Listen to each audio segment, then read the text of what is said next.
What's up, everybody? It's your boy Brandon Blakeney, aka Brandon Lee TV. Welcome back to the Live with Brandon Blakeney podcast. Now kick back, relax, and come take a ride with me. We got some major news in women's college hoops this week. Of course, we're still reeling from the mega matchup of South Carolina versus LSU, and we got mega South Carolina fan, famous rapper Plies, calling out Camila Cardoso a little bit and just hyping up the team, man. Overall, Caitlin Clark had a huge game and continues her streak, and she's climbing that all-time scorer list. I'm just saying, she's coming for Kelsey Plum. Oh my goodness, Colorado was upset by Oregon State. Hannah Hidalgo and Paige Beckers went at it. It's so much, plus Angel Reese is demanding her respect. But before we get all into that, make sure y'all hit that subscribe button for all the latest and the greatest, and join our membership for our exclusive content coming weekly, daily, whenever you need it. Now, let's get into it. You are now locked into the Live with Brandon Blakeney podcast. Here is your host, Brandon Blakeney. So we saw Angel Reese doing what she does, finishing with 15 points and 8 rebounds, but she turned in a gutsy performance against a huge front line from South Carolina that was throwing all types of matchups but didn't have any answers for her. Unfortunately, she fouled out of the game, and a lot of people feel like if she didn't foul out, it could have went a little different. Now, she took to Twitter to demand her respect. She said, quote, "I'm a dog. Respect me. This game was on me, but I'm rocking with my girls day in and day out. Go Tigers." We also saw some tweets from the South Carolina players. Raven Johnson said, "Raven Crockpot Johnson." That's the name. Hey, she was heating up. She was cooking. And then Tahina Pow Pow. You can either hold up or fold up. On to the next. Ooh, wee. It's getting spicy.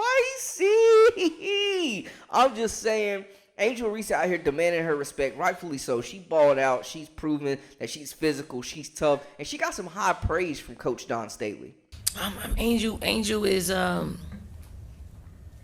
she's a talent. She's aggressive. She's poised. She's very unselfish. Like she would give up, probably a layup to kick out to three.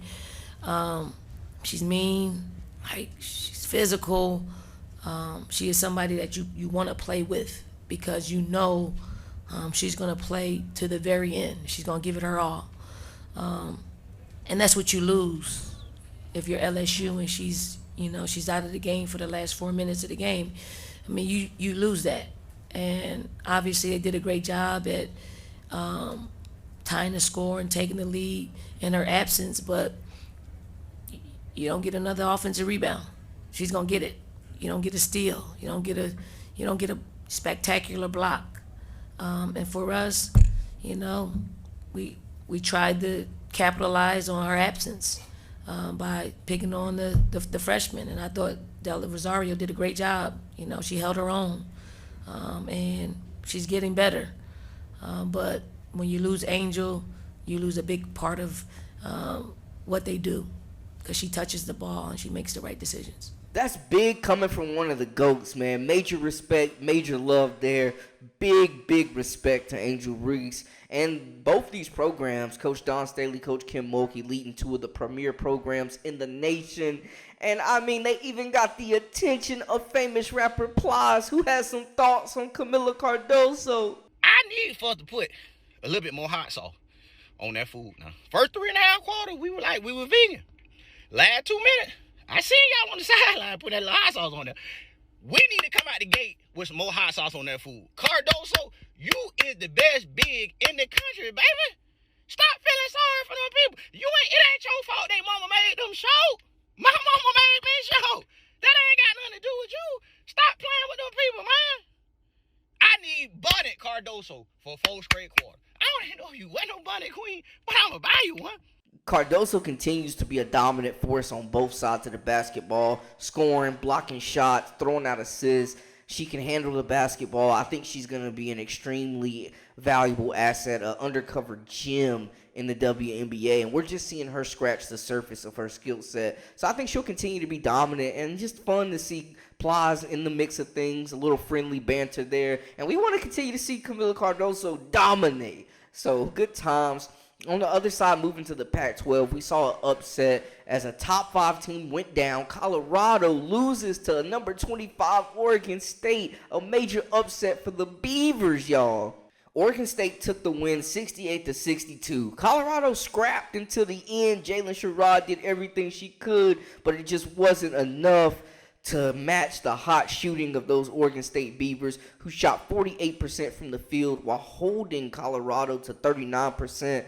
Oregon State also hit 40% of their three-pointers, holding Colorado to 27%. They made the most of their free throws, as well as dominating the rebounding battle. Well, I won't say dominating because it was only a +3 differential, but just showing that they can play physical and match up with the bigs. They did a great job getting Aaronette Von Lay in foul trouble as well. They were moving the basketball, 14 assists. They forced 17 turnovers, but they also committed 19 turnovers. Usually the team that wins the turnover battle wins the game. But they did a heck of a job defensively, getting Von Lay in foul trouble as well, running those three-point shooters off the three-point line. Jalen Sherrod's going to get hers regardless. 19, 2, and 5. She was the spark plug, the heart and soul of this offense, and she continues to be just the leader of this team undoubtedly. But Colorado has one of the most balanced attacks in the nation, and they just were not making shots. They never looked comfortable. They ran them shooters off the three-point line. The offense was flustered. And shout out to the defense of Oregon State being physical, using their length. And it's crazy because looking at it from Oregon State, their leading scorer, Reagan Beers, who had a big 6 points. She was, imposing her will in the paint whenever she got those touches, had 9 rebounds. But she's their leading scorer, and they did a really good job of holding her under her averages. But Donovan Hunter, one of those guards in the backcourt for Oregon State, was out there lighting it up. They were getting those rebounds, those second possession points, and making the most of it, lighting it up for 3. She had 16 points, 4 assists, 2 rebounds. And then her backcourt mate, Talia Von Oelhoffen, poured in 16 as well, 4 assists, 2 rebounds. These two guards just continue to make shots, big plays, get others involved, and really control the tempo of this game. You look at AJ Marati, 10 points as well. They got some potential, or they got some production off the bench. Tamia Gardner, Adley Blakelock. Like, this Oregon State team has depth, and they play a nice rotation, man. You know what I'm saying? It's tough when you got bodies after bodies and waves coming at you. But they picked up a big win against Colorado as they get ready to get matched up in another ranked matchup against Utah. But this team is tough, 16-3 on the year right now. And I think, they have a chance to move up the rankings with a win or a loss against Utah. But this is a team that had their star players not play a great game, and their guards picked up the pace, picked up the production, and made shots, man. If they're shooting the basketball like this, watch out. Speaking of shooters, Caitlin Clark with another big performance against Nebraska as she continues to climb to catch Kelsey Plum for the all-time leading scorer in college women's basketball history. She was phenomenal once again. What else can we say? Iowa shot an impressive 52% from the field, made 12 of 29 of their three-pointers, shot over 80% from the field, still lost the rebounding battle, and were able to overcome it. Finished with 20 assists as a team, and they forced 20 turnovers, which was major. Loved the defensive pressure. Caitlin Clark, 38, 6, and 10. Are you kidding me? She just continues to light it up. Nobody has the answers. You can double team her, triple team her, go with a smaller defender, larger defender. It doesn't matter. She's crossing. She's pulling up from 3 logo range, and she's making it look easy out there, man. They can go as far as she takes them. You know what I'm saying? We've never seen anything like Caitlin Clark up until this point in the college game. And it's incredible to watch. It's like one of the one of those like spectacular wonders of the world, like something that you just gotta see. You gotta see Caitlin Clark hoop, man, and she continues to carry this Iowa team in their conference, another conference win. They moved to 19-2 on the season so far, and I like what I saw from a team effort. Like, yeah, Caitlin Clark went out there and went berserk. We know that much, and it's just whenever she's on the court, they're in it. They have a chance to win. But I love what we saw from Kate Martin, pouring in 16 points, 4 assists, 5 rebounds. You know what I'm saying? We saw her get more active, more involved, and she's been having a good season. Love what I saw from the playmaking of Molly Davis. 6 assists. You know, they need those guards. So when Caitlin Clark plays off ball and is coming off those screens, they need guards that can find her and get her the ball. So I'm loving what we're seeing from Martin and Davis as well.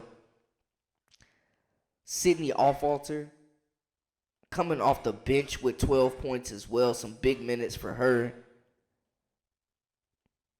Like, these Iowa guards are coming together. We're seeing Caitlin Clark get that supporting cast involved, but we're also seeing them get her involved as well. And I love what we're seeing. You expect more production from Hannah Stolke. 7-4. I think she will continue. She's been having a good season. I think she will continue to ball and be that low post scoring option and that force in the middle that she's been.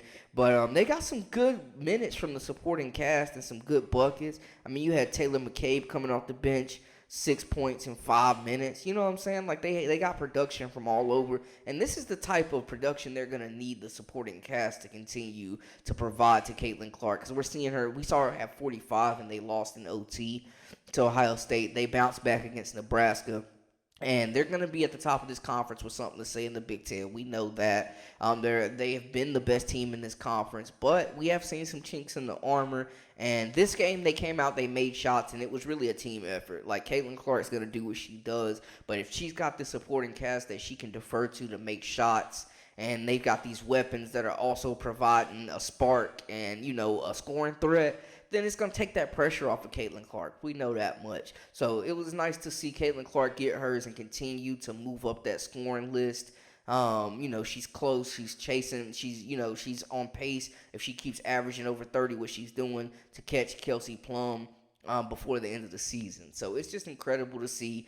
And, speaking of incredible guard play, we saw a mega matchup between Hannah Hidalgo, the sensational freshman of Notre Dame, taking on Paige Beckers, who has been listed as number 1 on some mock drafts in Uconn. And she continues to play incredible. Despite Uconn losing 6 players to injuries, they continue to roll. But Notre Dame, they rolled into the Irish, and Notre Dame came out with the dub. Hidalgo was sensational, guys. Notre Dame had a slow start, and Uconn came out firing on all cylinders and had all the momentum, leading 21-14 in the first quarter.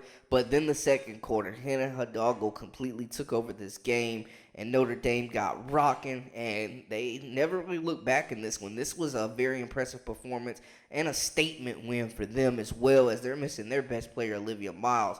But shooting 55% from the field is going to get you a dub. Shooting over 40% from 3. You know what I'm saying? They won the rebounding battle, 37-27. Not a lot of size down there for UConn, man, other than Aaliyah Edwards, who did the best she could.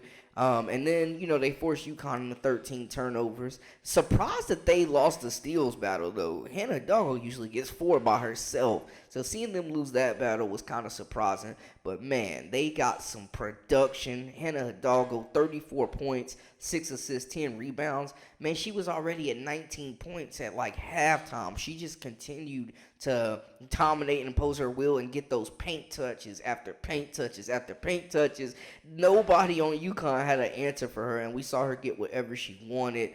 And then just grabbing those rebounds, 10 rebounds at 5'6", and she played 40 minutes. Then you got Sonny Citron out there, 15 points, 3 assists, 6 rebounds, upperclassmen getting it done. You love to see this backcourt continues to lead this group, man. And when they get Olivia Miles back, it's just going to be a totally different ball game. But just seeing the freshman sensation, Hannah Hidalgo may be the best freshman in the nation. And this is probably the deepest freshman class that we've seen in a decade. It's been nuts.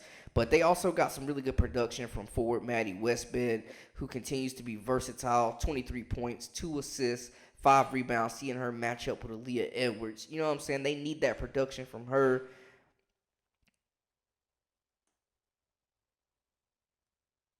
And you just see Notre Dame using that balanced attack, man. But Hannah Hidalgo is a superstar, guys. She is a superstar in the making.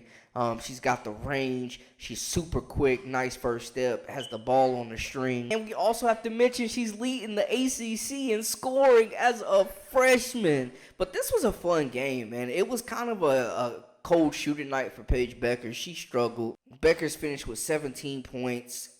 2 assists, 2 rebounds. Like we said, it was a rough shooting night for her.